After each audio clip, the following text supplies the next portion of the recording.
السلام علیکم ورحمۃ اللہ وبرکاتہ، نحمده ونصلی علی رسولہ الکریم، اما بعد فاعوذ باللہ من الشیطان الرجیم، بسم اللہ الرحمن الرحیم، رب اشرح لی صدری ویسر لی امری واحلل عقدۃ من لسانی یفقہوا قولی۔ کل کی احادیث پر تھوڑا سا سوال کروں گی۔ حدیث نمبر 117 ہے کہ ان اللہ یقول یوم القیامۃ، اللہ تعالیٰ قیامت کے دن فرمائیں گے این المتحابون بجلالی، کہاں ہیں محبت کرنے والے میرے جلال کی وجہ سے، میری تعظیم کی وجہ سے۔ تو اللہ کی تعظیم کی وجہ سے محبت کرنے کا مطلب کیا ہوتا ہے؟ یعنی اللہ کی خاطر، خواہ اپنی مرضی ہو یا نہ ہو، اپنا دل کسی کام کو چاہے یا نہ چاہے، لیکن اللہ کی خاطر کوئی کام کرنا اور اللہ ہی کی رضا کو مد نظر رکھنا۔ یہاں پر جو بات کہی جا رہی ہے متحابون، آپس میں محبت کرنا اللہ کے جلال کی خاطر، خواہ خون کے رشتے ہوں، خواہ دوستی کا رشتہ ہو۔ اللہ کی خاطر بھی رشتہ اسی وقت ہوتا ہے جب اس میں اللہ کی حدود کا خیال رکھا جائے، اللہ کی اطاعت پر انسان مزید آگے بڑھے، وہ تعلق اللہ کے قریب کرنے میں انسان کو مدد دے۔ کیونکہ بہت سے لوگ اللہ سے محبت کا دعویٰ تو کرتے ہیں اور محبت کر بھی لیتے ہیں، لیکن اللہ ہی کو بھول جاتے ہیں، پھر اللہ ہی کے احکامات کی نافرمانی کرنے لگتے ہیں۔ بعض اوقات ہم کہتے ہیں ہمیں اپنے والدین سے محبت ہے، اب اس محبت میں ہم یہاں تک پہنچ جاتے ہیں کہ والدین اگر اللہ کی نافرمانی کے لیے بھی کہیں تو ہم کیا سوچ کے کر دیتے ہیں؟ اللہ کا حکم ہے کہ ماں باپ کی بات مانو، ماں باپ کی اطاعت کرو، ماں باپ کو ناراض تو نہیں کر سکتے، اور ماں باپ بھی کہتے ہیں کہ تمہارا دین تمہیں یہی سکھاتا ہے۔ وہاں محبت کیا تقاضا کرتی؟ کیونکہ صرف محبت کرنے کو نہیں کہا جا رہا، احب للہ و ابغض للہ بھی ہے، تب جا کے بیلنس ہوتا ہے کہ جو صحیح ہے اسی کو صحیح کہنا ہے، ورنہ کوئی محبوب ترین ہستی بھی اگر کسی صحیح کو غلط کہہ رہی ہے تو اس کی محبت میں اسے غلط نہیں کہنا، بلکہ اللہ کی محبت میں وہی کہنا ہے جو اللہ کو پسند ہے۔ مثلا آپ کو اپنے بچوں سے محبت ہے، اس کو اللہ کے لیے کیسے کریں گے؟ کیونکہ یہاں صرف کسی خاص محبت کی بات نہیں، ہر محبت کی بات ہو رہی ہے۔ من احب للہ، جس نے اللہ کے لیے محبت کی، خواہ وہ آپ کے بچے ہوں، خواہ وہ آپ کے شوہر ہوں، خواہ وہ آپ کے بہن بھائی ہوں، خواہ وہ دوست ہوں، خواہ وہ کوئی بھی ہو، اللہ کے لیے کرنے کا مطلب کیا ہوا؟ انہیں حدود اللہ کا خیال رکھتے ہوئے، اور اللہ کی محبت ہر محبت پر غالب رہے، اور اللہ کی محبت میں ہی پھر محبت ہو کہ کوئی اور غرض بیچ میں نہ ہو۔ تو گویا تین چیزیں آ گئی نا۔ نمبر 1، حدود اللہ کا خیال رہے، نہ زیادتی ہو اور نہ کمی ہو، نہ انسان کسی کی محبت میں اتنا بڑھ جائے کہ دوسرے کی محبت یا دوسرے کا حق مار دے۔ مثلا ایک شخص کو اپنی ماں سے بھی محبت کرنی اور اپنی بیوی سے بھی محبت کرنی، اللہ کی خاطر محبت کیا ہوگی کہ ماں کی محبت میں بیوی کا حق نہ مارے اور بیوی کی محبت میں ماں کا حق نہیں مارے۔ یہ ہے حدود۔ اور جب اعتدال نہیں رہتا، ایک طرف جھکاؤ ہو جاتا ہے، تو پھر وہاں نفس آ جاتا ہے، کیونکہ اللہ کا حکم نظر انداز ہو رہا ہے۔ تو ایک چیز ہے کہ حدود اللہ کا خیال رہے، اعتدال رہے، ہر ایک کو اس کا حق دیا جائے، ایک کی محبت میں دوسرے سے نفرت نہ کی جائے۔ دوسری بات یہ کہ وہ محبت اللہ کے قریب کرنے والی ہو، اللہ سے دور کرنے والی نہ ہو۔ مثلا اولاد کی محبت ایسے نہ ہو کہ ان کی خدمت کرنے اور ان کی خواہشات پوری کرنے میں انسان اللہ کو ناراض کرنے لگ جائے۔ تیسری چیز کیا تھی کہ اس محبت میں ان سے توقعات نہ رکھی جائیں، کیونکہ اگر توقعات رکھ کے اور خود غرضی کے ساتھ محبت کی جائے گی کہ جب تک غرض پوری ہوتی ہے ہم بھی اچھے ہیں، اور اگر نہیں پوری ہوتی تو پھر ہم سے بھی کوئی توقع نہ رکھو، تو اس کے نتیجے میں لڑائی جھگڑے شروع ہو جاتے ہیں اور باہمی تعلقات خراب ہوتے ہیں، معاشرے کا سکون بگڑتا ہے، اصل مقصد پیچھے چلا جاتا ہے۔ اگر ہم اللہ کے لیے کسی کا احترام کر رہے ہیں، اللہ کے لیے کسی کو اس کا حق دے رہے ہیں، تو وہ حق کی ادائیگی مشروط نہیں ہوگی کسی اور کے حق کی ادائیگی کے ساتھ۔ مثلاً بعض اوقات اولاد کو یہ شکوہ ہوتا ہے کہ ماں باپ ہمارے ساتھ اچھا نہیں کر رہے، فلاں بہن بھائی کی طرف زیادہ جھکاؤ۔ شیطان یہ بیج بڑی اچھی طرح بو دیتا ہے بعض اوقات چھوٹی چھوٹی باتوں پہ، جن کا ماں باپ کو نوٹس بھی نہیں ہوتا، دھیان بھی نہیں ہوتا کہ کوئی ایسی بات ہے، کیونکہ ان کے ذہن میں چیز ہی نہیں ہوتی۔ اچھا اب کیا ہوتا ہے اس کے نتیجے میں؟ شیطان کیا سجاتا ہے، جب انہیں تمہاری پرواہ نہیں تو تمہارے اوپر بھی کچھ زیادہ لازم نہیں کہ تم بھی پھر کچھ ایکسٹرا کرو یا بہت کرو۔ ٹھیک ہے، وہ ان سے زیادہ پیار کرتے ہیں تو کرتے رہے، ہم اپنے لیے کوئی اور رستہ تلاش کر لیتے ہیں۔ جب اللہ کے لیے محبت ہوتی ہے، اللہ کے لیے کسی کو حق دیا جاتا ہے، تو پھر انسان یہ نہیں دیکھتا۔ شوہر بیوی کے درمیان بہت جھگڑے کیوں ہوتے ہیں؟ عام طور پر جھگڑوں کی بنیاد کیا ہوتی ہے؟ چونکہ اس نے میرا حق نہیں دیا لہذا میں بھی نہیں دے سکتا۔ ٹھیک ہے، بہت بڑے بڑے حق تلفیاں جو ہیں ان کا الگ معاملہ ہے، ان کے لیے انسان کو کوشش بھی کرنی چاہیے، اور یہ نہیں کہ انسان حق مانگے ہی نہ، وہ الگ چیز ہے۔ لیکن عام روزمرہ زندگی کی چھوٹی چھوٹی باتوں میں، ڈے ٹو ڈے لائف میں آپ دیکھیں کہ مثلاً آپ کہیں کہ میں بھی اسمائل نہیں کروں کیونکہ مجھے بھی تو اسمائل نہیں کیا تھا۔ اب اس میں کوئی لین دین ایسا نہیں ہے کہ کوئی مال کا لین دین ہے یا کوئی حق مار دیا یا آپ کی چیز اٹھا کے چھین کے کسی اور کو دے دی، یہ بات نہیں ہے۔ وہ قانونی حق اور کچھ ایسی چیزیں ہیں، وہ ایک الگ قصہ ہے۔ لیکن روزمرہ زندگی میں اب آپ کو دوسرے اسمائل نہیں پاس کی، اس نے منہ بنایا ہوا ہے، آپ کیوں اسمائل پاس کریں؟ کیا چیز آپ سے یہ کام کروائے گی کہ مجھے تو اللہ کی خاطر اچھا بننا ہے؟ اب کیا ہوگا؟ ہو سکتا ہے اس کا دھیان کہیں اور ہو، وہ کسی اور فکر میں ہو، کسی اور پریشانی میں ہو، لیکن آپ کے اسمائل کرنے سے اس کی پریشانی دور ہوئی اور وہ پلٹ کے واپس ٹھیک ہو گیا، اور وہ بھی بھول گیا کہ میں نے بھی کوئی قصور کیا تھا۔ اور اس طرح کی چھوٹی چھوٹی چیزیں جو ہوتی ہیں، مثلاً چھوٹا سا کام کسی کا کرنا جو دوسرے کو خوش کر دے، دوسرے کو مدد دے دے، لیکن انسان بعض اوقات اس میں بخل کیوں کر جاتا ہے؟ میں کیوں پانی آفر کروں، مجھے بھی تو نہیں پوچھا تھا کھانے کی ٹیبل پہ۔ مثلاً یہ چیزیں ہوتی ہیں نا بہت چھوٹی چھوٹی، جن کا بعض اوقات پہ ذکر بھی نہیں ہوتا، وہ اندر ہی اندر پنپتی رہتی ہیں، اور شیطان کیا کرتا ہے؟ ان کو بڑھا چڑھا کے دل میں ڈالتا چلا جاتا ہے۔ اب جب آپ دیکھتے ہیں دوسرا شخص بے رخی کر رہا ہے، دوسرا شخص زیادتی کر رہا ہے، دوسرا شخص کیئر نہیں کرتا، اور آپ کہتے ہیں ٹھیک ہے پھر مجھے بھی پرواہ نہیں، نتیجہ کیا نکلے گا؟ اس سے بہت زیادہ بات بڑھے گی۔ لیکن جب آپ یہ سوچتے ہیں کہ نہیں، اللہ نے اس رشتے میں ہمیں باندھا ہے، اگر دوسرے شخص کو نہیں آتا ایسا کرنا تو مجھے اس کو سکھانا ہے اپنے عمل سے، تو آپ دیکھیں گے کہ دوسرا بھی سیکھ جائے گا۔ لیکن اگر دونوں میں سے کوئی بھی نہیں آگے بڑھے گا تو پھر کون سیکھے گا اور کون سکھائے گا؟ اور چھوٹی باتیں بہت بڑی ہو جائیں گی اور بالآخر انتہائی خطرناک قسم کے نتائج لاتی ہیں، کوئی بھی رشتہ ہو۔ کیونکہ آپ دیکھیے یہاں پر 119 میں کیا فرمایا؟ المؤمن مؤلف، مؤمن محبت کیا جاتا ہے، مومن سراپا محبت ہوتا ہے۔ یہ نہیں کہا مومن محبت ڈیمانڈ کرتا رہتا ہے، مومن محبت کی توقع رکھتا ہے، مومن محبت کے انتظار میں رہتا ہے۔ کیا ہوتا ہے؟ مومن تو ایسی شخصیت ہوتا ہے کہ لوگ اس سے خود آ کے محبت کرتے ہیں، وہ محبت کا مرکز بن جاتا ہے۔ ایسا کس طرح بنا جا سکتا ہے؟ کون شخص مرکز محبت بنتا ہے؟ کون دل جیتنے والا ہوتا ہے؟ جو منتظر رہے کہ دوسرے میرے ساتھ اچھا کرے؟ نہیں، جس کے اندر ایسی صفات ہوں، ایسی عادتیں ہوں کہ دوسرا خود بخود اس کی طرف لپکے۔ ایسا نہیں ہوتا کہ بعض اوقات آپ کچھ لوگوں کی طرف زیادہ بڑھ جاتے ہیں بنسبت دوسرے کے، کیا وجہ ہوتی ہے؟ ان کی طرف کیوں زیادہ بڑھ جاتے ہیں، دوسرے کیوں نہیں بڑھتے؟ What's the difference? ان کا اخلاق اچھا ہے، ان کے اندر ایسی کوالٹیز ہیں کہ آپ خود بخود ان کی طرف کھنچ جاتے ہیں۔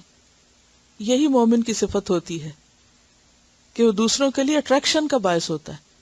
اب اس میں یہ نہیں ہمیں سکھایا جا رہا کہ ہم کوئی مصنوعی طریقے اختیار کریں اور ریاکاری کریں اور ایک خول چڑھا لیں اور لوگوں کو اپنی طرف مائل کرنا شروع کر دیں. یہ نہیں ہے اس کا مطلب.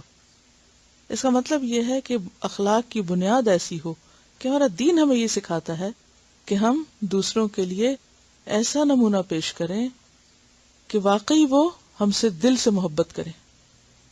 محبت ڈیمانڈ کرنے سے ہرگز نہیں ملتی، محبت شکوے کرنے سے ہرگز نہیں ملتی. محبت اچھے اخلاق کی وجہ. کیا وجہ ہے کہ جو شخص نبی صلی اللہ علیہ وسلم کو دیکھتا تھا وہ آپ سے محبت کرنے لگتا تھا، وہ آپ کی طرف کھنچتا تھا؟ کیوں؟ ایک مسکراہٹ وہ ہوتی ہے جو تجارتی نوعیت کی ہوتی ہے، جس کے پیچھے کوئی مطلب ہوتا ہے، اور ایک وہ ہوتی ہے جو سنت پر عمل کرتے ہوئے ہوتی ہے، جس کا مقصد سوائے اللہ کی رضا کے اور کچھ نہیں ہوتا. کیونکہ احب للہ ہے. ان دو کے اندر فرق ہے اثر کے اعتبار سے. کچھ لوگ آپ دیکھیں گے کبھی مسکراتے ہوئے نہیں ملیں گے، لیکن جب ان کو کوئی کام ہوگا وہ مسکرانے لگیں گے. آپ کو سمجھ نہیں آئے گی کہ یہ اس وقت کس بات کی مسکراہٹ آتی ہے نا سمجھ. عام طور پہ تو کبھی مسکراتے نہیں دیکھا، یہ تو لگتا ہے کوئی مطلب ہے، اب سمجھ آ جاتا ہے. لیکن ایک وہ شخص جو کسی مطلب کے باہر مسکراتا چلا جاتا ہے، تو مؤلف کون ہوگا؟ وہ جو مطلب کے وقت مسکرائے یا وہ جو سنت سمجھ کے مسکرائے؟ جو سنت سمجھ کے مسکرائے اللہ کی محبت میں. اس پر ایک آن لائن اسٹوڈنٹ نے لکھا تھا، اب ہمیں بھی مسکرانا آ گیا. یہ اچھا انہوں نے واقعہ لکھا، میں آپ سے شیئر کر دیتی ہوں کہ انسان اگر اللہ کے لیے مسکرائے تو پھر کن حالات میں مسکراتا ہے، کیسے کیسے مسکراتا ہے. یہ لکھتی ہیں کہ ہمارا تعلیم القرآن کا کورس جو تکمیل کے مراحل طے کر رہا تھا، کلاس کا ماحول بے حد اداس ہوتا جا رہا تھا. خاص طور پر 30واں پارہ تو بہت ہی سوگوار ہو گیا. مضامین کی نوعیت ہی کچھ ایسی تھی. ہم آنسوں اور سسکیوں کے ساتھ کلاس کا اختتام کرتے. قیامت کی ہولناکیاں ہمیں لرزا دیتی. 8 جنوری کو روح البیان کیا شروع ہوا، لگا جیسے سارا ماحول مسکرانے لگا ہے. شاید یہ تکمیل قرآن کی خوشی ہے. استاذہ صاحبہ کی دبی دبی کھنکتی ہنسی ساری کلاس کے دھیمے دھیمے کہکوں کے ساتھ سنی تو بے اختیار ہم بھی مسکرا اٹھے. آج 17 جنوری بروز بدھ حسن اخلاق کا موضوع ہی مسکراہٹ تھا.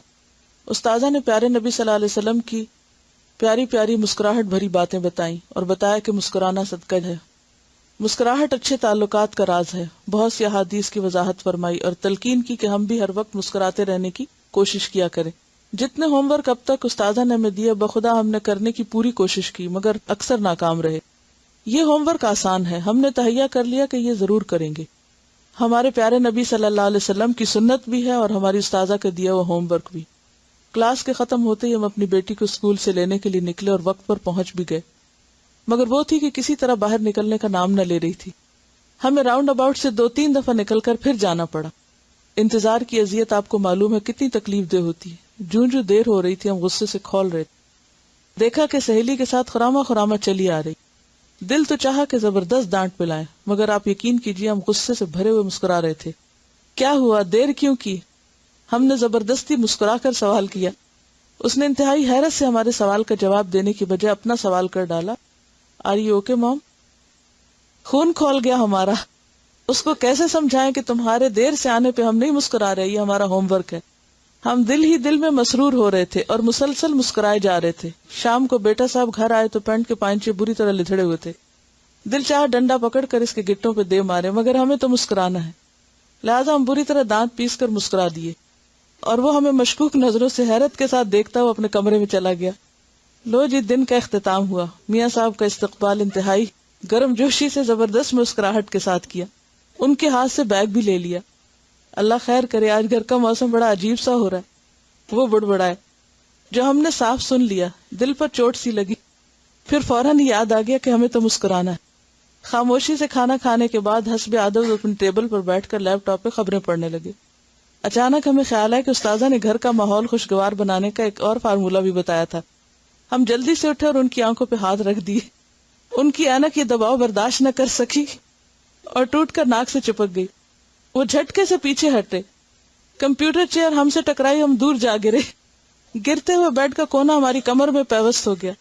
آپ یقین کیجیے ہم اس وقت بھی مسکرا ہی رہے تھے. اب ہم ہیٹنگ پیڈ لگا کر بیڈ پر لیٹے ہیں.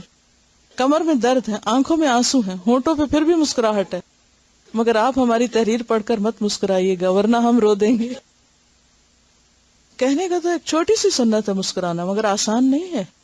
یہ اللہ کی محبت میں ہی مسکرایا جا سکتا ہے. تو یہ ہے کہ اللہ کی خاطر کوئی بھی کام کرنا جس کا اتنا بڑا اجر ہے، وہ صرف اس وقت ہو سکتا ہے جب اللہ ہی کی خاطر ہو، کوئی اور غرض نہ ہو بیچ میں. چاہے وہ قریب ترین گھر کے اندر اپنے قریبی رشتہ دار، یہی وہ لوگ ہیں جن سے ہمارا روز پالا پڑتا ہے، روز واسطہ پڑتا ہے. اور ہم سب اپنا جائزہ لیں کہ کتنی دیر اس میں سے پھر ہم خوش گزارتے اور کتنی دیر جلتے کڑتے. اور کس بات پہ کڑن ہوتی ہے، کوئی وجہ کوئی نہیں ہوتی. ٹھیک ہے وہ نہیں مسکرایا، ہم بھی نہیں مسکرا رہے. کسی بھی تعلق کو آپ کو بنانا تو آپ کو محنت کرنی پڑے گی. دیکھیں گھر کو مینٹین کرنا تو محنت کرنی پڑتی ہے کہ آپ صفائی کا خیال رکھیں، آپ ٹوٹ پھوٹ کو ساتھ ساتھ دیکھتے رہیں. ورنہ آپ یہ تھوڑی کرتے اچھا یہ ٹوٹ گیا تو میں یہاں سے کہیں اور جا رہی ہوں. ہر چیز میں ہمارا یہی ٹرینڈ ہو گیا. حالانکہ کرنے کا کام کیا ہے؟ پہلے کیا ہوتا تھا؟ کپڑا ادھر جاتا تھا اٹھا کے پھینک تھوڑی دیتے تھے. کیا کرتے تھے؟ رفو کرتے تھے، سیتے تھے. سب نے بچپن دیکھا ہوگا نا. اسی طرح پیبند لگا دیتے تھے، سیتے تھے، جوڑتے تھے، کاٹتے تھے، اوپر کا نیچے استری سے لگ گیا جل گیا، نیچے کا اوپر، ادھر ادھر کر کے بنانے کی طرف توجہ ہوتی تھی. اور اسی طرح تعلقات میں بھی اگر کوئی کمی بیشی ہو گئی تو معافی مانگ لی، آگے پیچھے صلح صفائی، خاندان والے بیچ میں آگے. اور ایک یعنی گھر کو بنانے کی طرف توجہ ہوتی تھی سب کے مل جل کے. مائیں بھی یہی تلقین کیا کرتی تھی کہ کوئی بات نہیں، اگر دوسرے نے ایسا کر دیا تو تم مسکراتے رہو، تم یہ کر لو، تم اچھا کرو. سب یہی مشورے دیتے. اب کیا ہے؟ مائیں بھی الٹ مشورے دیتی ہیں. اگر انہوں نے ایسا کیا تو تم ایسے کرو، تم کیوں ظلم سہتے رہو، تم ایسا کیوں کرو، تم ویسا کیوں کرو.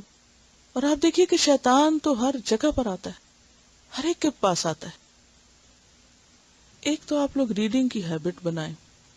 الحمدللہ اب آپ لوگ گزر تو بڑے مشکل دور سے رہے ہیں، لیکن اگر اس پہ تھوڑی سی استقامت کریں بعد میں بھی، اور قرآن کے ساتھ ایک مضبوط تعلق رہے، ہو سکتا ہی نہیں کہ آپ کو رہنمائی نہ ملے. آج صبح ہی ایک میل کسی نے بھیجی، انہوں نے کچھ واقعات اپنے شیئر کیے کہ قرآن کس طرح رہنمائی کرتا ہے. یعنی کہ وہ جو چیز، جو سچویشن سامنے آتی ہے اس کی فوراً گائیڈنس مل جاتی ہے، جو چیز پڑھتی ہے اس کے مطابق لوگ پوچھ لیتے ہیں. تو وہ ایک کانسٹنٹلی آپ دیکھیں گے کہ اس میں ہوتے ہیں. آپ کچھ لکھ رہے ہیں، اتنے میں کسی کا فون آتا ہے اور وہ وہی جواب ہوتا ہے جو وہاں آپ ابھی لکھ کے اٹھے ہیں یا پڑھ کے چھوڑے ہیں یا بتا رہے ہیں کسی کو. یا تو علم روشنی ہے، اسی سے رہنمائی ملتی. ان ھدی اللہ ھو الھدی. یہ جو حجۃ الوداع کے موقع پر نبی صلی اللہ علیہ وسلم نے فرمایا تھا 2 چیزیں چھوڑ کے جا رہا ہوں، مضبوط پکڑے رکھو گے تو کبھی گمراہ نہ ہوگے. اللہ کی کتاب اور اس کے رسول صلی اللہ علیہ وسلم کی سنت. اچھا ہم اس حدیث کو پڑھتے ہیں، بس رٹے ہوئے جملے دہرا دیتے ہیں. میں 2 چیزیں چھوڑ کر جا رہا ہوں، ان کو پکڑو. پتہ نہیں وہ پکڑنا کیسے ہے. بہت سے لوگوں میں علم ہوتا ہے، حکمت نہیں ہوتی. داؤد علیہ السلام کو اللہ سبحانہ وتعالیٰ نے 2 چیزیں دی تھی. کیا؟ علماً و حکمہ. علم ہوتا ہے نالج، جو کتاب میں، سنت میں سب بہت لوگ پڑھتے پڑھاتے. لیکن حکم کیا ہے؟ اس علم کو عمل میں لانے کی صلاحیت. بہت سے لوگوں کے اندر وہ بات وہ سامنے لکھی ہوئی، پڑھ بھی رہے ہیں، یہ نہیں پتا چلتا کہ یہ ہمارے لیے اس میں کیا سبق ہے. امام ابو حنیفہ کے بارے میں آپ نے پڑھا ہوگا کہ ان کی ایک فقہ کونسل کہہ لیں، یعنی ان کے ارد گرد ان کے ساتھ اسکالرز ہوتے تھے، اور جب بھی ان سے کوئی سوال کیا جاتا تھا تو وہ آپس میں ڈسکس کرتے تھے. وہ جن لوگوں کے ساتھ وقت گزارتے تھے ان کو اپنے ساتھی کہتے تھے. وہ صاحبین کا بھی لفظ آپ نے سنا ہوگا. استاد شاگرد کا نہیں وہاں ملتا، وہاں صاحبین اور صاحب یعنی کمپینینز کہتے تھے. اور ان کی مجلس میں علماء بھی، فقہا بھی اور لغویین بھی ہوتے تھے، یعنی کہ لغت کے علماء بھی ہوتے تھے. اچھا بعض اوقات وہ کوئی چیز بتاتے لیکن سوال آتا تو جواب امام ابو حنیفہ دیتے تھے. کیوں؟ لوگ علم رکھتے ہوتے تھے، ریلیٹ نہیں کر سکتے تھے کہ فلاں چیز اس مسئلے کا حل ہے، فلاں بات سے یہ سبق ملتا ہے. قرآن میں کیا آتا ہے؟ وَمَن يُؤْتَ الْحِكْمَةَ فَقَدْ أُوتِيَ خَيْرًا كَثِيرًا. اور حکمت یہی چیز ہے کہ جو آپ پڑھیں قرآن میں سے، حدیث میں سے، اس میں جواب پائیں. کس کے لیے؟ اپنے روزمرہ زندگی کے معاملات کے لیے. روز بھولتے ہیں ہم. ایک تو سچ پوچھیں، یہ جو حب کے اندر حفظ اور امساک ہے نا، کہ جب اللہ سے محبت، اس کے رسول سے محبت ہوتی ہے، اس کی کتاب سے محبت ہوتی ہے، تو آٹومیٹیکلی ان چیزوں کی حفاظت بھی کرنا آ جاتی ہے. پھر وہ آپ پکڑے رکھتے ہیں، پھر وہ زیادہ عرصے تک آپ کے ساتھ چلتی ہے. یہ نہیں کہ بھولتا نہیں، بھول جاتا ہے، سب بھولتے ہیں، لیکن پھر دوبارہ اللہ تعالیٰ یاد کرا دیتے، پھر چیز سامنے آ جاتی، پھر اصلاح ہو جاتی. اور اگر تھوڑے عرصے کے لیے بھی آپ اس سے بریک لے لیں نا، تو یہ تیز اونٹ سے بھی زیادہ تیز بھاگ جاتی ہے ہر چیز. یہ ایسی چیز نہیں کہ جو ایک دفعہ آپ نے لے لی تو اب آپ کی باندھی بن گئی اور آپ نے خرید لی. نہیں، اس کو تازہ رکھیں گے تو یہ تازہ رہے گی. قرآن مجید میں کیا آتا ہے؟ قل لعبادی یقول التی ہی احسن، میرے بندوں سے کہو وہ بات کہا کریں جو اچھی ہو. ان الشیطان ینزغ بینکم، شیطان تمہارے درمیان پھوٹ ڈالتا ہی رہتا ہے، ہر وقت بدگمانیاں پیدا کرتا ہے. وسوسے کیا ہے؟ Negative thinking. اور اس کا علاج کیا ہے؟ بات میں احتیاط. اگر ہم صرف آیت کے اتنے حصے پر بھی عمل کر لیں نا، تو آپ دیکھیں گے بہت سے تعلقات خود ہی اچھے ہو جائیں گے. تھوڑا سا خود کو روک لیں گے. کل میں نے مثال دی تھی نا کہ المؤمن مؤلف، مومن محبت کا پتلا ہے. ولا خیر فی من لا یألف ولا یؤلف، اس میں کوئی خیر نہیں جو نہ محبت کرتا نہ اس سے کوئی محبت کرتا ہے. اس میں کوئی خیر نہیں، بھلائی نہیں، وہ پھیکی سی چیز ہے. ایسے ہی ہے جیسے کوئی پھول دیکھنے میں تو بہت خوبصورت ہو لیکن خوشبو نہ ہو، کوئی پھل دیکھنے میں تو بہت بڑا ہو، بہت خوشنما ہو، لیکن اس کا ذائقہ نہ ہو. ایک شخص کی شخصیت بظاہر بہت زبردست ہے، بڑا عمدہ لباس پہنا ہوا ہے، بہت سمارٹنس ہے اس کی پورے آؤٹ فٹ میں، ہر چیز میں، لیکن اگر آپ اس سے بات کریں تو آپ کو کوئی خوشی نہیں ہوگی. آپ اس کے ساتھ رہیں تو آپ کوئی نئی چیز نہیں سیکھیں گے، یعنی کوئی انسانیت نہیں ملے گی وہاں. منافقین کے بارے میں قرآن کیا کہتا ہے؟ کیسے تھے؟ اگر تم ان کو سنو تو سنتے رہ جاؤ، ہاں، اور ان کی جو بات ہے وہ تمہیں بہت اچھی لگے، اور ان کے جو جسم ہے وہ بھی بڑے خوشنما ہیں، لیکن کأنہم خشب مسندہ، چنی ہوئی لکڑیاں ہیں. لکڑی جو ہوتی ہے وہ بے روح سی چیز ہوتی ہے نا، تو مومن بے روح سی چیز نہیں ہوتا. مومن ایسی شخصیت ہوتا ہے کہ جس سے کوئی ایک دفعہ ملے تو یاد رکھے، وہ جہاں جاتا ہے اپنے اثرات چھوڑتا ہے. وہ اپنے قول میں، اپنی چال میں، ڈھال میں، اپنی گفتگو میں، اپنے معاملے میں، اپنے رویے میں، وہ ہر جگہ اللہ کی قدرت کا ایک نمونہ ہوتا ہے. وہ اللہ کا پیغام بر ہوتا ہے. وہ ہر جگہ کچھ نہ کچھ اپنے خیر کے اثرات ضرور چھوڑتا ہے. زمین اس کے لیے گواہی دیتی ہے، ماحول اس کے لیے روتا ہے. تو اس زندگی کو اس طرح نہ گزاریں کہ بس گزر جائے جیسے بھی ہے، اور بس تھکے ہوئے ہیں، بوجھ بنے ہوئے ہیں. ایھا الثقلان. تو بات یہ ہے کہ ہم سب اس بات پر غور کریں کہ جن لوگوں سے بھی ہمارا واسطہ پڑتا ہے، خواہ وہ کوئی دکاندار ہے جہاں سے ہم گروسری کرتے ہیں، خواہ وہ کوئی کو ورکر ہے، کوئی بھی ہے، کہیں بھی ہے، ہمارے اس پر اثرات کیا ہیں، ہمارا اس پر امپریشن کیا ہے. دین کے اعتبار سے کہہ رہی، دنیاوی اعتبار سے نہیں، دینی اعتبار سے. ہم کیا اثرات چھوڑتے؟ اپنے بچوں سے پوچھئے وہ آپ کے بارے میں کیا سوچتے ہیں، کیونکہ وہ بہترین طریقے سے آپ کو بتا سکتے، بہت زبردست طرح انالائز کرتے ہیں، جس طرح آپ خود بھی اپنے آپ کو نہیں پہچان سکتے، کیونکہ آپ ان کا مرکز توجہ ہوتے ہیں نا. چھوٹی چھوٹی باتیں آپ کے بارے میں نوٹ کرتے رہتے ہیں کہ آپ کیا کام، کیسے، کتنا، کب کرتے ہیں، کب آپ خوش ہوتے ہیں، کب آپ ناراض ہوتے ہیں. اور اگر آپ عمل سے سکھا رہے ہو تو بہت جلد وہ سیکھتے ہیں پھر. لیکن اگر آپ صرف لیکچر دے کے سکھا رہے ہو تو کوئی اثر نہیں لیتے. اگر آپ اپنے بچے کو کہتے ہیں آہستہ بولو اور خود آپ چیخ رہے ہو، کیسے وہ آہستہ بولے گا؟ اسے کیسے آہستہ بولنا آئے گا؟ نہیں آئے گا. اگر آپ گرمبل کرتے ہیں اور وہ کر رہا ہے تو فرق کیا ہے پھر؟ اگر آپ منہ میں بڑبڑا رہے ہیں اور وہ بھی کر رہا ہے تو پھر کس چیز کا ڈفرنس؟ تو المؤمن مؤلف. اگلی حدیث دیکھتے ہیں. آج کی حدیث حب رسول کے بارے میں ہے، رسول اللہ صلی اللہ علیہ وسلم سے محبت۔ ان ابی ہریرہ رضی اللہ عنہ عن النبی صلی اللہ علیہ وسلم قال والذی نفسی بیدہ لا یؤمن احدکم حتی اکون احب الیہ من والدہ وولدہ، رواہ البخاری۔ پڑھیے۔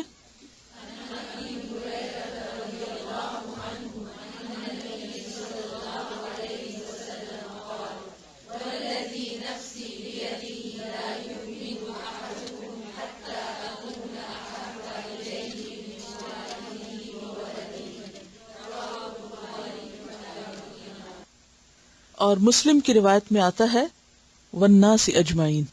اس حدیث میں والد اور ولد کی بات ہے، جبکہ صحیح مسلم کی روایت میں والناس اجمعین تک بات جاتی ہے۔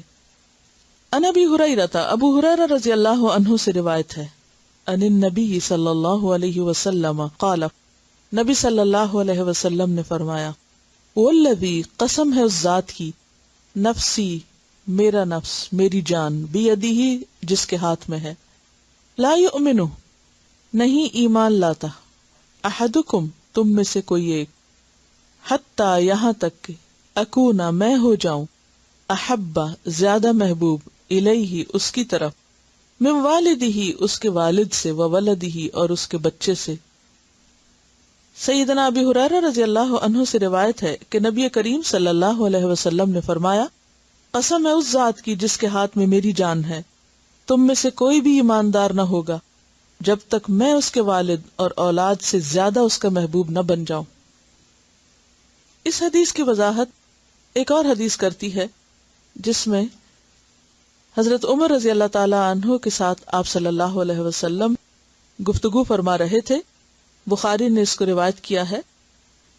عبداللہ بن ہشام رضی اللہ عنہ کہتے ہیں کہ ہم نبی صلی اللہ علیہ وسلم کے ساتھ تھے، اور نبی صلی اللہ علیہ وسلم نے عمر بن خطاب کا ہاتھ پکڑ رکھا تھا۔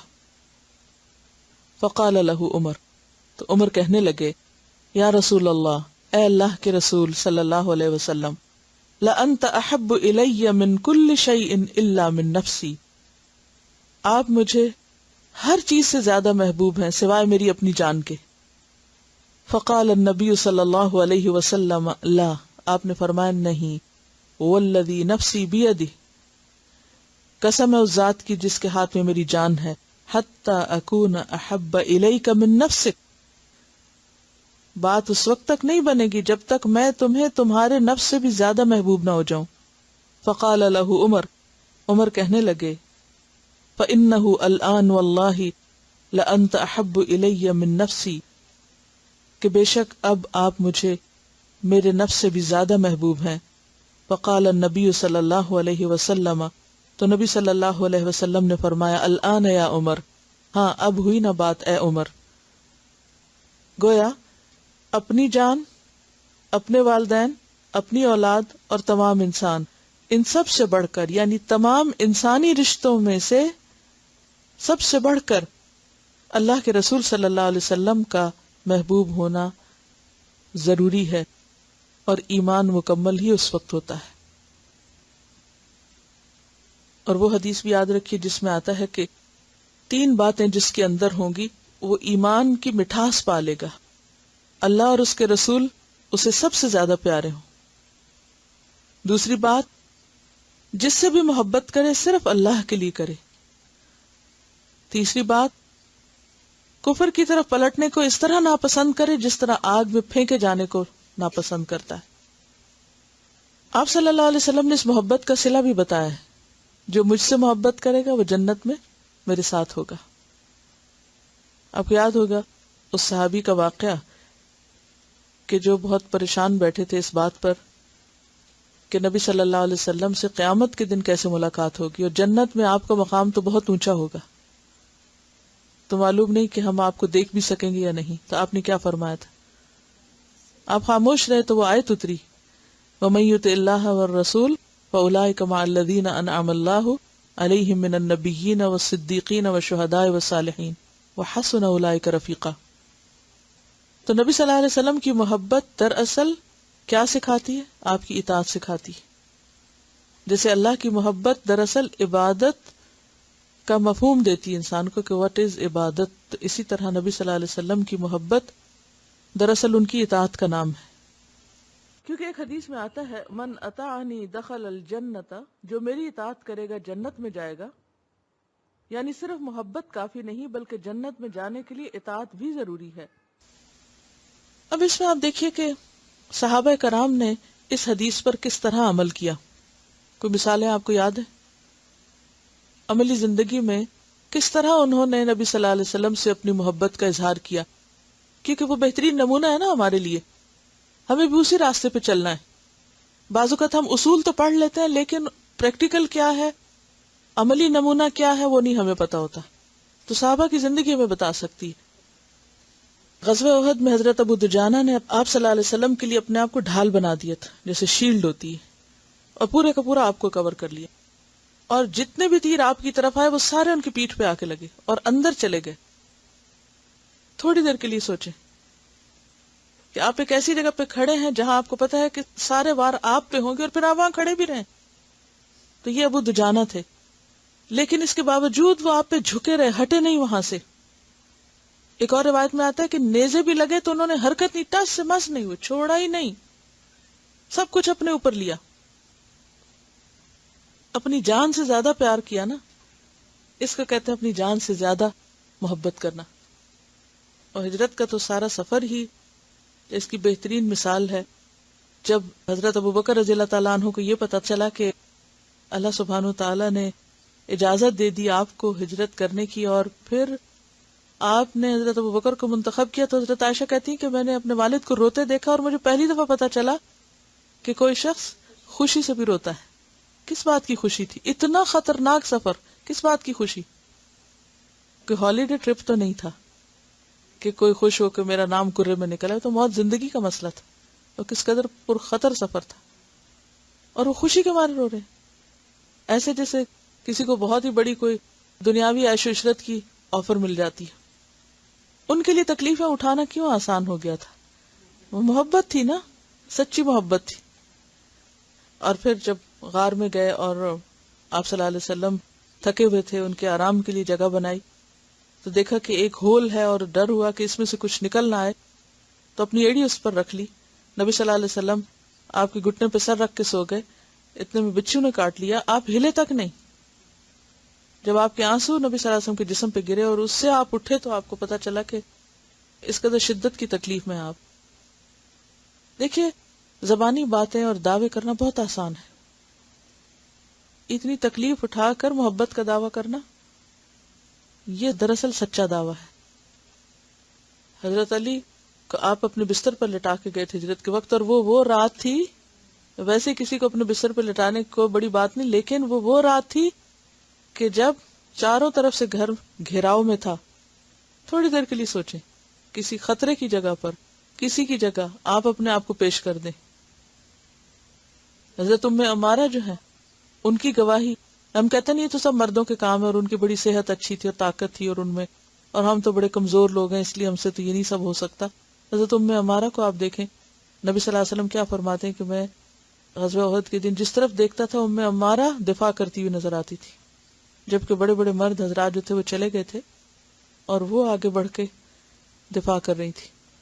کوئی اور مثال؟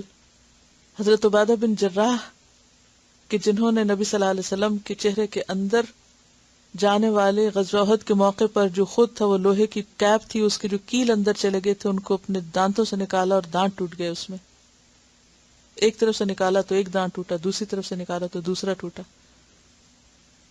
یہ ہیں وہ لوگ جو اپنی ذات سے بڑھ کر آپ سے محبت کرنے والے. اویس کرنی نے دور بیٹھ کر اپنے دانت توڑ لیے سن کر کہ آپ صلی اللہ علیہ وسلم کے دانت ٹوٹے. اور وہ ایک صحابی تھے جن کو کدو پسند نہیں تھا، لیکن جب انہوں نے دیکھا نبی صلی اللہ علیہ وسلم کدو کھا رہے ہیں تو انہوں نے وہ کھانا شروع کر دیا. حیرت کی بات ہے، ورنہ غذا کے معاملے میں انسان کتنا چوزی ہوتا ہے. کچھ چیزیں جو نہیں کھائی جاتی، لیکن اتنی جلدی چوائس بدل جائے، یہ صرف محبت بدلتی اور کوئی چیز نہیں بدل سکتی. عروہ بن مسعود نے کیا کہا تھا صلح حدیبیہ کے موقع پر آپ صلی اللہ علیہ وسلم کے بارے میں کہ میں نے کسی کو اتنی محبت کرتے ہوئے یعنی کہ اپنے کسی لیڈر سے نہیں دیکھا جتنی صحابہ کرام کو نبی صلی اللہ علیہ وسلم سے محبت ہے کہ وہ وضو کا پانی نہیں گرنے دیتے، وہ پانی لے کے اپنے اوپر مل لیتے ہیں۔ عبداللہ بن عمر کا طرز عمل آپ دیکھیے کہ جس راستے سے آپ گزرتے ہیں اسی سے دوبارہ گزرتے ہیں، حالانکہ وہ طویل راستہ ہے، جہاں آپ رکتے ہیں وہاں ضرورت نہیں بھی تو رکتے ہیں کہ یہاں آپ صلی اللہ علیہ وسلم رکے، حالانکہ یہ دین کا حصہ نہیں تھا۔ حج تمتع میں آپ دیکھیے کہ کس طرح اپنے والد کی مخالفت کرتے ہیں اور کس طرح اپنے بیٹے کی مخالفت کرتے ہیں مسجد میں جانے کے معاملے میں۔ وہ جو خاتون اپنے ہاتھ سے چادر بنا کر لائی تھی آپ کے لیے، دیکھیے کچھ چیزیں جو ہیں وہ تو ایک دین کا حصہ ہیں، شریعت ہے، لیکن کچھ ایسی مثالیں بھی ملتی ہیں کہ جہاں پر کوئی باقاعدہ حکم نہیں، اگر وہ نہ بھی کیا جائے تو اس سے کوئی خلل نہیں آتا، لیکن صحابہ کرام نے وہ بھی صرف آپ کے اتباع میں کیا۔ مثلا آپ نے نماز کی حالت میں جوتی اتاری تو سب نے اتار دیا، آپ نے پوچھا تم نے کیوں اتاری؟ کیونکہ میری جوتی میں تو کچھ لگا ہوا تھا، جبریل نے آ کے مجھے بتایا تھا۔ ان کا آپ کو دیکھا ہم نے بھی اتار دی۔ آپ نے انگوٹھی پہنی، لوگوں نے بھی پہن لی، آپ نے اتاری انہوں نے بھی اتار دی، کسی نے نہیں پوچھا کیوں اتاری اور ہم اتاریں کہ نہ اتاریں، کوئی فقہی بحثیں نہیں ہوئی۔ حدیث روایت کرتے ہوئے مسکراتے ہیں کیونکہ میں نے اس حدیث کو جب سنا تھا تو آپ مسکرا رہے تھے۔ بٹن کھولا ہوا ہے کیونکہ جب آپ یہ حدیث بیان کر رہے تھے تو آپ کا وہ بٹن کھلا ہوا تھا۔ حالانکہ یہ کوئی دین کا حصہ نہیں ہے، بٹن کھولے یا بند کرے اس سے کوئی فرق نہیں پڑتا، لیکن اس صرف محبت ہے۔ حضرت عمر رضی اللہ تعالیٰ عنہ ایک سے زائد مقامات پر جہاں دیکھتے ہیں کہ کوئی گڑبڑ کر رہا ہے تو فوراً تیار ہو جاتے ہیں کہ میں اس منافق کی گردن اڑا دوں۔ کس کی محبت میں؟ آپ کی محبت میں۔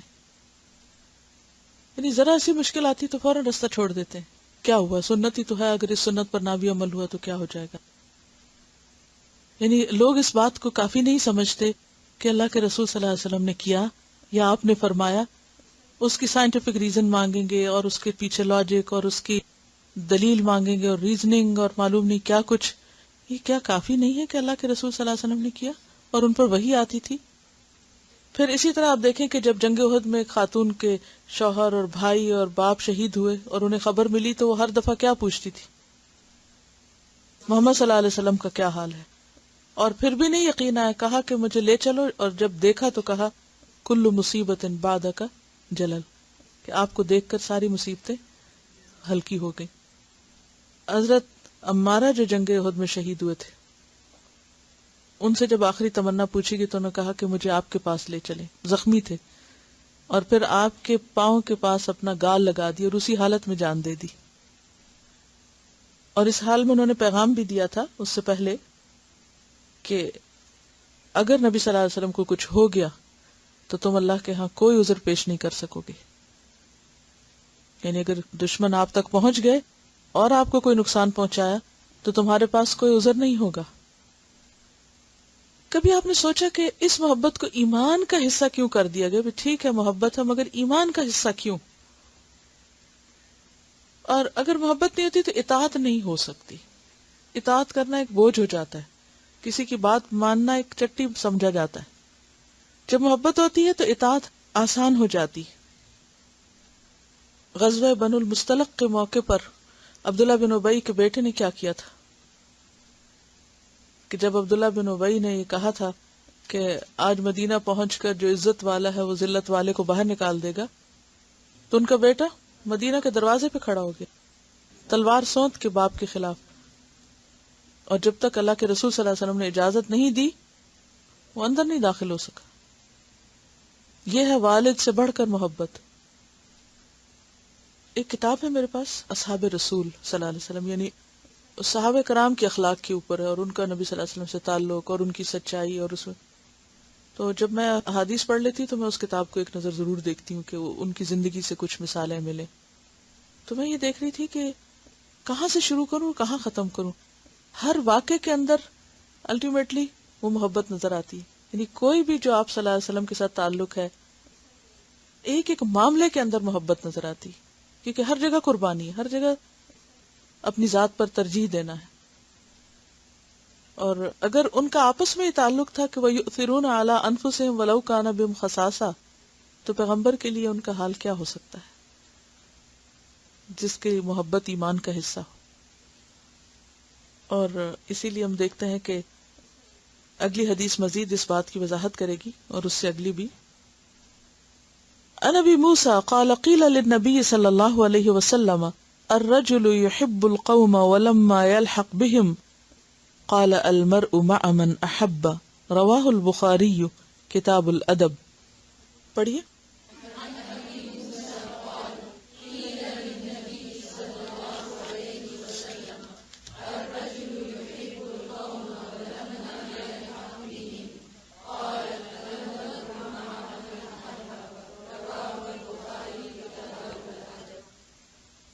عن ابی موسیٰ، ابو موسیٰ اشعری رضی اللہ عنہ سے روایت ہے، قال کہتے ہیں، قیل کہا گیا، عرض کیا گیا، للنبی صلی اللہ علیہ وسلم، نبی صلی اللہ علیہ وسلم سے، الرجل ایک شخص، یحب القوم محبت رکھتا ہے ایک قوم سے، جماعت سے، یعنی ایک گروہ سے محبت کرتا ہے، کچھ لوگوں سے محبت کرتا ہے، جیسے ہم صحابہ کرام سے محبت کرتے ہیں، ولما يلحق بهم حالانکہ وہ ان سے ملا نہیں، یعنی ان تک نہیں پہنچا، وہ کہیں اور رہتے ہیں، کسی اور دور میں تھے، یا کسی اور ملک میں ہیں، یا کسی اور جگہ پر ہیں، لیکن دور ہونے کے باوجود وہ ان سے محبت کرتا ہے.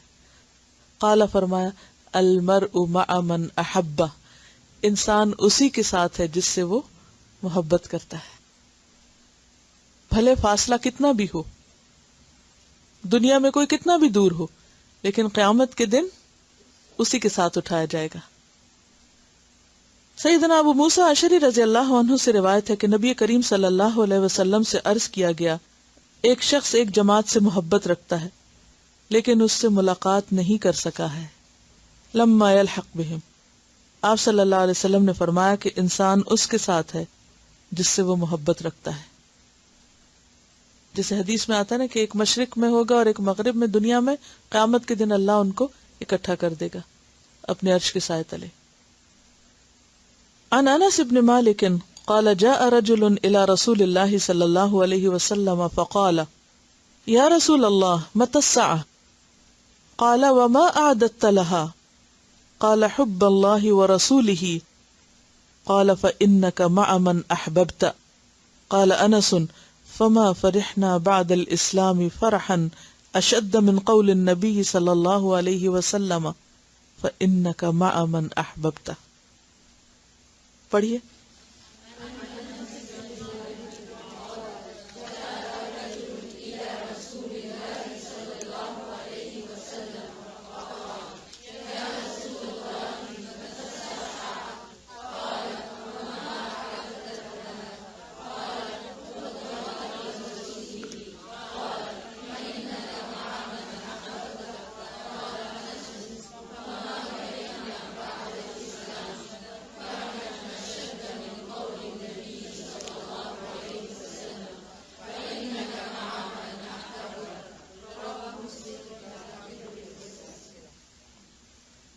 انس بن مالک، انس بن مالک رضی اللہ عنہ سے روایت ہے، قال کہتے ہیں، جاء رجل آیا ایک شخص الی رسول اللہ، رسول اللہ صلی اللہ علیہ وسلم کے پاس، فقال تو کہا، یا رسول اللہ، اے اللہ کے رسول صلی اللہ علیہ وسلم، متی الساعة قیامت کب آئے گی؟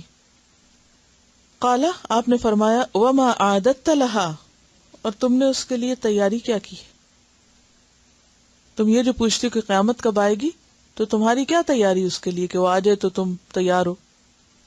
قال حب اللہ ورسولہ کہا اللہ کی محبت اور اس کے رسول کی محبت.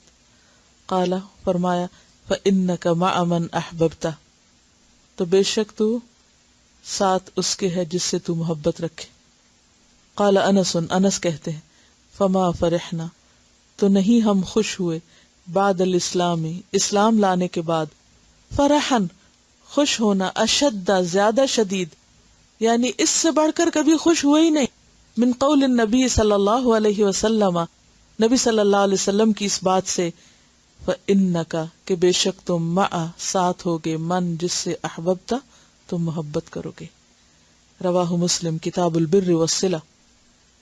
حضرت انس رضی اللہ عنہ بیان کرتے ہیں کہ ایک شخص نے دریافت کیا، اے اللہ کے رسول صلی اللہ علیہ وسلم، قیامت کب ہوگی؟ آپ صلی اللہ علیہ وسلم نے فرمایا، تجھ پر افسوس، تو نے قیامت کی کیا تیاری کر رکھی ہے؟ اس نے جواب دیا، میں نے قیامت کے لیے صرف یہ تیاری کی ہے کہ میں اللہ اور اس کے رسول صلی اللہ علیہ وسلم سے محبت کرتا ہوں. آپ صلی اللہ علیہ وسلم نے فرمایا تو اس شخص کے ساتھ ہوگا جس کے ساتھ تیری محبت ہے. حضرت انس کہتے ہیں کہ ہم اسلام لانے کے بعد کسی بات پر اتنا خوش نہیں ہوئے جتنا آپ صلی اللہ علیہ وسلم کی اس بات سے خوش ہوئے کہ بے شک تو اس کے ساتھ ہوگا جس کے ساتھ تیری محبت ہے. تو گویا اگر ہم نبی صلی اللہ علیہ وسلم سے سچی محبت کرتے ہیں تو انشاءاللہ قیامت کے دن بھی ان کے ساتھ ہوں. سوال یہ پیدا ہوتا ہے کہ اتنی بڑی خوشخبری کیوں دی گئی؟ اس لیے کہ انسان جس سے محبت کرتا ہے خود بخود اس کے طریقے پہ چل پڑتا ہے، پھر اس کو کچھ زیادہ بتانے کی ضرورت نہیں رہتی، وہ اپنے راستے خود تلاش کر لیتا ہے. وہ ایک ایک چیز میں خود جان لیتا ہے کہ دوسرے کو کیا پسند ہے، وہ کیا کرتا ہے، وہ کیا کھاتا ہے، وہ کیا پیتا ہے، وہ کس چیز سے محبت کرتا ہے. یعنی قدرتی طور پر انسان کا پھر طرز عمل، اس کا طریقہ اس کے مطابق ڈھل جاتا ہے. جیسے پہلے بھی بات ہوئی تھی نا کلاس میں کہ بچوں نے جن کو آئیڈیلائز کیا ہوتا ہے، جن کے وہ فین ہوتے ہیں، پھر کیا کرتے ہیں؟ ویسا ہی لباس، ویسی چال، ویسی ڈھال، ویسی گفتگو، ہر وقت انہی کی باتیں، انہی کے بارے میں پڑھنا، کتابوں میں، رسالوں میں، اخباروں میں، ہر جگہ. پھر کو کہنے کی ضرورت ہوتی ہے اچھا جاؤ اور پڑھو، ذرا پڑھ لو کبھی اس کے بارے میں بھی؟ نہیں، خود پڑھتے ہیں، خود ہی جانتے ہیں. پھر تو بات یہ ہے کہ ہم یہ دعویٰ تو کرتے ہیں کہ ہم اللہ کے رسول صلی اللہ علیہ وسلم سے محبت کرتے ہیں، لیکن ہم سب کو اپنے اس دعوے پر غور کرنا چاہیے کہ یہ دعویٰ کتنا سچا ہے. کیونکہ اگر واقعی محبت ہوتی تو پھر کسی کو بتانے کی ضرورت نہ ہوتی کہ اچھا اب تم یہ کرو اور وہ کرو، کیونکہ محبت تو اپنے راستے خود بناتی. کسی نے آپ کے لیے ایک نظم لکھ کے بھیجی ہے. Who do we really love? We claim to love Allah, yet we are busy pleasing everyone but Him. We claim to love the Quran, yet we read it, forgetting to apply what is within. We claim to love the Prophet sallallahu alaihi wasallam, yet instead of following his sunnah, we follow our own whims. We claim to love the Sahaba, yet we read about so many others besides them. We claim to love the Deen, yet when it's time to sacrifice our wealth, time and energy, our faces turn dim. We claim to love our families, yet we are busy finding faults, complaining and expecting things from them. So, who do we really love? We claim to love a lot, yet it seems we love not much more than ourselves and what is within. تو ہم سب کو ضرورت ہے اپنے دعوے محبت کو کھنگالنے کی کہ کتنا سچا ہے وہ. اس بات کا مطلب کیا ہے کہ انسان اس کے ساتھ ہوگا جس سے وہ محبت کرتا ہے. کہاں پر ساتھ ہوگا؟ قیامت کے دن. کب؟ جب اللہ تعالیٰ ساری مخلوق میں سے ان لوگوں کو نکال کر الگ کر دیں گے. اللہ کی خاطر محبت کرنے والے اللہ ہی کے پاس اللہ کے عرش کے سائے تلے اکٹھے ہو جائیں گے. وہ جو پیچھے حدیث پڑھی ہے نا کہ این المتحابون بجلالی الیوم اظلہم فی ظلی یوم لا ظل الا ظلی. ترمذی میں بھی اس سے ملتی جلتی ایک حدیث آتی ہے کہ اللہ کی عظمت کی خاطر، اللہ کے جلال کی خاطر آپس میں محبت کرنے والے قیامت کے دن نور کے ممبروں پر ہوں گے اور لوگ ان پر رشک کر رہے ہوں گے کہ یہ کون لوگ ہیں. ابو ادریس خولانی ایک تابعی ہیں. وہ کہتے ہیں کہ میں جامع دمشق میں حضرت معاذ بن جبل کی خدمت میں حاضر ہوا. ان سے عرض کیا بخدا مجھے اللہ کی خاطر آپ سے محبت ہے. انہوں نے بار بار مجھ سے یہ بات کہی. انہوں نے بار بار مجھ سے قسم دے کر پوچھا. کنہوں نے؟ کس سے؟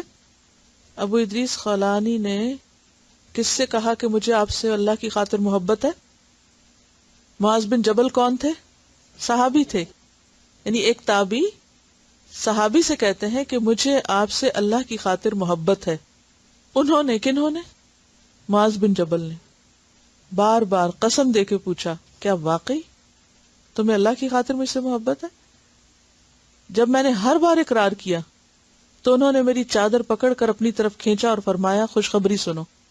میں نے رسول اللہ صلی اللہ علیہ وسلم کو یہ فرماتے ہوئے سنا ہے کہ اللہ تعالیٰ فرماتے ہیں میری محبت ان لوگوں کو لازمی طور پہ حاصل ہوگی جو میری خاطر آپس میں محبت کرتے ہیں، میری خاطر ایک دوسرے کے ساتھ بیٹھتے ہیں، میری خاطر ایک دوسرے کی ملاقات کو جاتے ہیں، میری خاطر ایک دوسرے کے لیے خرچ کرتے ہیں. یعنی جب اللہ کی خاطر کسی سے محبت ہوتی ہے تو پھر انسان کسی کے پاس کس کے لیے بیٹھتا ہے؟ اپنی ذاتی باتیں کرنے کے لیے اور ادھر ادھر کی غیبت کرنے کے لیے، فضول باتیں کرنے کے لیے، کیا کرنے کے لیے؟ اللہ کی خاطر کسی کے پاس بیٹھنے کا مطلب کیا؟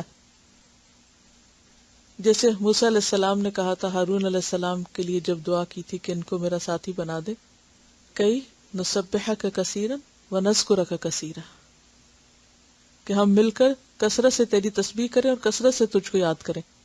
جو لوگ اللہ کی خاطر ایک دوسرے سے محبت کرتے ہیں، جب وہ ایک دوسرے کے پاس بھی بیٹھتے ہیں تو ان کی باتیں کیا ہوتی ہیں؟ پھر ان کو کن باتوں میں لطف آتا ہے؟ جو اللہ ہی کے بارے میں ہوتی ہیں، یا اللہ کی اطاعت، یا اللہ کو راضی کرنے والی ہوتی. ان میں کوئی جھوٹ نہیں ہوتا، غیبت نہیں ہوتی، دل آزاری والی باتیں نہیں ہوتی. وہ ایسی باتیں ہوتی ہیں جس سے دل، دماغ، روح خوش ہو جاتے ہیں اور اپنی اپنی دنیا میں دعائیں مانگ کے پھر واپس لوٹتے ہیں. یہی اللہ کی خاطر محبت ہے. پھر اس کے بعد جو میری خاطر ایک دوسرے کی ملاقات کو جاتے ہیں، جو میری خاطر ایک دوسرے کے لیے خرچ کرتے ہیں. ایک دوسرے کے لیے خرچ کرنے کا کیا مطلب ہے؟ یعنی کسی بھی دوسرے کی کوئی بھی ضرورت پوری کرنا اور پھر اس سے توقع نہ رکھنا کہ اب یہ لوٹاتا کب ہے مجھے. لیکن جب اللہ کے لیے ہو جاتا ہے تو پھر یہ سوچ نہیں رہتی، کیونکہ جس کے لیے کیا ہے وہ لوٹائے گا، اور وہ غیب سے مدد کرتا ہے، وہ اس سے بہتر دیتا ہے. لہٰذا ایسے لوگ جو دنیا میں اللہ کی باتیں کرنے کے لیے اکٹھے ہوں، اللہ کی باتوں کے لیے ملاقات کریں، اللہ کی خاطر خرچ کریں، تو قیامت کے دن بھی کیا ہوگا؟ اللہ تعالیٰ ان کو اکٹھا کر دے گا. اور دنیا میں اگر وہ فزیکلی ایک دوسرے سے ملاقات نہ بھی کر سکیں تو بھی قیامت کے دن حشر کے میدان میں بھی اور اس کے بعد جنت میں بھی، خواہ درجوں کا کتنا بھی فرق ہو عمل کے اعتبار سے، پھر بھی ان کو اکٹھا کر دے گا. حضرت انس نے جب یہ حدیث سنی اور کہا نا کہ اس سے بڑھ کر ہمیں کبھی خوشی نہیں ہوئی، پھر کہنے لگے، جب یہ حدیث بیان کر رہے تھے تو ایک اور روایت میں آتا ہے، پھر کہنے لگے مجھے حضرت صلی اللہ علیہ وسلم اور حضرت ابو بکر اور عمر سے محبت ہے، اور اس محبت کی وجہ سے میں امید رکھتا ہوں کہ میں ان کے ساتھ ہوں گا، اگرچہ میرے اعمال ان کے اعمال کے برابر نہیں. یعنی حضرت انس کیا کہتے ہیں کہ میرے عمل ان جیسے نہیں، لیکن محبت کرنے کی وجہ سے ان کے ساتھ ہوں گا. اور وہ جیسے شعر بھی ہے نا، احب الصالحین ولست منہم لعل اللہ یرزقنی صلاحا. کیا معنی ہے اس کا؟ احب الصالحین، میں صالح لوگوں سے، نیک لوگوں سے محبت کرتا ہوں، ولست منہم، میں ان میں سے ہوں نہیں، خود نہیں ہوں ویسا. کیوں کرتا ہوں؟ لعل اللہ، شاید کہ اللہ تعالی، یرزقنی صلاحا، مجھے بھی نیکی کی توفیق دے دے. کیونکہ جس صحبت میں آپ رہتے ہیں پھر اس کا رنگ چڑھنے لگتا ہے. دنیا میں آپ دیکھیے کیسا نمونہ ہے اس محبت کا. حضرت ابو بکر نبی صلی اللہ علیہ وسلم سے کس قدر محبت کرتے تھے، حضرت عمر ان دونوں سے محبت کرتے تھے، جہاں کہیں ہوتے تھے وہ ان کو تلاش کر رہے ہوتے تھے. جیسے پہلے میں نے بتایا تھا کہ جب ایک موقع پر غزوہ بدر کے بعد جب جنگی قیدیوں کے بارے میں کہ رینسم لینا ہے یا نہیں، ہر ایک کی رائے مختلف تھی، اور نبی صلی اللہ علیہ وسلم نے حضرت ابو بکر کی رائے پر عمل کر لیا اور اللہ سبحانہ وتعالی نے حضرت عمر کی رائے کو پسند کیا.